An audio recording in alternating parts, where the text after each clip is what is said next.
I love women. I love wine. I love kangaroos. Hey, why not? Saying that Bill Hader has a knack for impressions is a hell of an understatement. Get in here, come on. Change this. Here are the best times Hader completely broke people with his celebrity impressions. Welcome to Jurassic Park, you dumb. Hader's Al Pacino impression is pretty much perfect, and he's been doing it for years. Frankly, my dear, I don't give a... Prostitute my home address. Oh, here with Kevin Hart. Woo! Look at all that wine. You might not know he came out swinging with that impression. He did Pacino in his first sketch ever when he started on Saturday Night Live. Oh, there's a Shih Tzu stuck in a Spanish oak tree. That's all the audience is needed to realize that Hader was about to become one of the best new additions to the show. And apparently Pacino's agent told Hader that he'd seen the impression and liked it. I was like, oh, what do you? Oh, You what must do be say? scared. Yeah. I kind of freaked out that I was gonna, come at my door or something like, open up, whatever. Some of Hader's best impressions didn't happen on SNL or in movies. All he has to do is sit down with Conan O'Brien to let him rip. Our 2-year-old right now, I'll say, how old are you? And she goes, I'm 4.5. That was also kind of a Schwarzenegger a little bit. Yeah. I'm 4.5, father. Get out of this, the bomb in there. Get out. Dad, come on. I love Schwarzenegger as a baby. Yeah. It's so much fun. I want to watch Doc McStuffin. That segued into a story about Hader working as a PA on Schwarzenegger's movie Collateral Damage. And that was the big line in that movie was, open up the door, there's a bomb in there. And an instance when Schwarzenegger came up to him looking for 2 of his assistants. And I go, I don't know, I'll find them. And he goes, Find them. Show me your leadership capabilities. Just as another fun note related to that movie, he's also admitted to rigging a fart machine to the boom operator's belt and setting it off during takes, which is hilarious. we were all kind of like at the monitor listening. So it's him going, if we can get the antidote, everybody will know. It fell on Hader to impersonate Texas governor and presidential hopeful Rick Perry during the 2012 election cycle. It's 3 agencies of government when I get there that are gone. Commerce, education, and the, what's the third one there? Let's see. Education, the commerce. Good. Why? It's so hard. It's up there somewhere. I can feel it dancing around. When he showed up on Weekend Update to explain the real-life Perry's campaign mishaps, Seth Meyers could hardly keep a straight face for the rest of the sketch. Hola, Seth. Hola. You can be president for me. It looks like you're just flat out losing it. What, the election? I know. I'm losing it really bad. Herb Welch wasn't Hader's longest-running SNL character, but he made an impact. Well, why don't you tell me what happened? Oh. All right, now, who are you?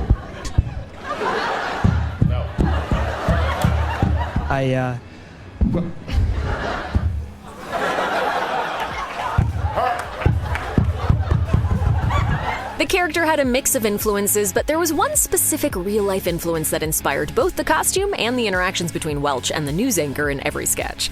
Back to you, Jack. Okay, now, wait a minute, Herb.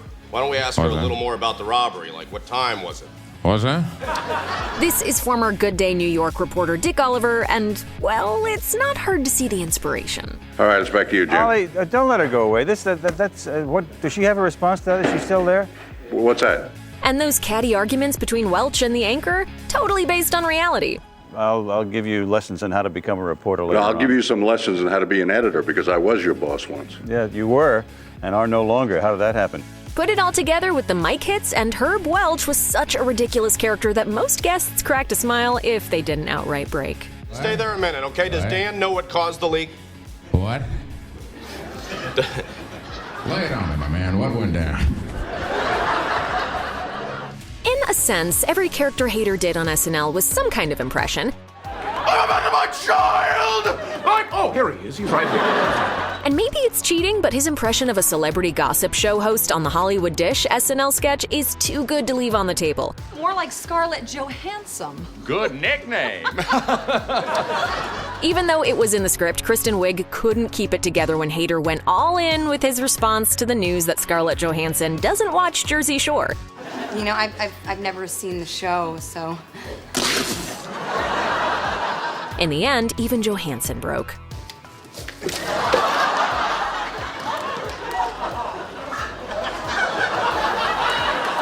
You have great skin. What is your secret? Bill Hader might just have a story about everyone he's ever worked with, and when he tells one, he goes all in. When I did Vincent Price on SNL, Lorne Michaels came up to me and went, I love this, but why now? 1978, I was living with Paul Simon, and Ted Bundy called me and... Talking to Conan about picking the right pair of glasses for his character in Superbad, he honed in on Seth Rogen's response with a pitch-perfect impression. I go, what should I wear? And they go, well, Seth, what do you think? And he's like, I really don't give a From there, he targeted writer and director Judd Apatow. Judd's thing is you say something to him and he goes, oh, that's funny. I'm always happy when an anecdote's happening. I'm like, this is an anecdote. It sounds like he's had a cold since he was 2 years old. Hey, that's funny, I like that, that's good, yeah, that's good. And 8 years of Saturday Night Live must have given him a ton of stories about head honcho Lorne Michaels, but his favorite one to tell is when he was trying to sleep on a plane when Michaels told him hours of SNL stories. And then you wake up and you'd be like, and Dick Ebersol said, you know, it's really your show. And that man was Chevy Chase. You wake up and he's like, and that's how you grow blueberries in Maine. The sun is coming up. Everyone knows Clint Eastwood, but not many people can become Clint Eastwood. Want me to do what to myself? The impression's a little dated at this point, but all you really need to know to get it is the racist old man role from Gran Torino. Oh, yeah. And the time Clint gave a lecture to a chair at the RNC. What do you want me to tell Romney? I can't tell him to do that. Can't do that to himself. Now, the impression makes sense. These Mexicans are like my pants. I've had them up to here. What's this commercial for again? All right, Chrysler. Get a Chrysler and get off my damn lawn. A lot of people don't know that Hader's Dateline skits on SNL came about because he was such a big fan of Keith Morrison and would just do impressions of him for fun behind the scenes. And chop up my husband. Oh, no. Highlighting Morrison's bemused mannerisms as he talked about violent crimes became the whole hook, and he nailed it every time. That's terrible. You seem kind of psyched. No, I'm bummed.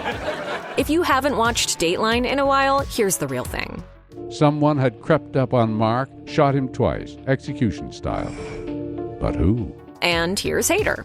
Elroy Valentine was an ordinary man who went out one day to catch a bass. But instead, he caught a case of murder.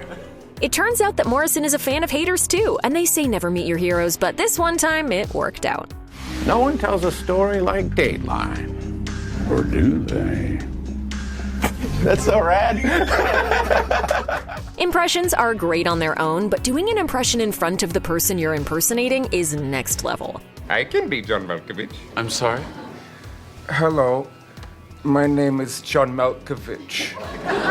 Fortunately, John Malkovich was a good sport about it when Hader busted out a Malkovich impression in one of his Vinny Vedecci sketches. I don't sound anything like that. No, you sound exactly like this. Doesn't he sound like this? Se la cosa do John Malkovich. Hey, John Malkovich. Hey, John Malkovich. After years of entertaining Conan O'Brien's audience with his celebrity impressions, Hader finally went for the jugular, Conan himself. I've never heard anybody do a Conan. Really? So, yeah. Oh, and it's easy. Oh, it's so easy doing a Conan. And wouldn't you know, it's spot on. Oh, and you do this thing, and then it's kind of like, how you doing? I'm Conan O'Brien. And he just kept going from there, making up the worst and somehow best impression of his career on the spot. Yeah, that's me. That's how you eat, right? That's how I eat. Yeah. Would you want to go out and get a drink with the guy? We would. Documentary now. Let's have a documentary now. We'll get back to the evening Pelican in a second.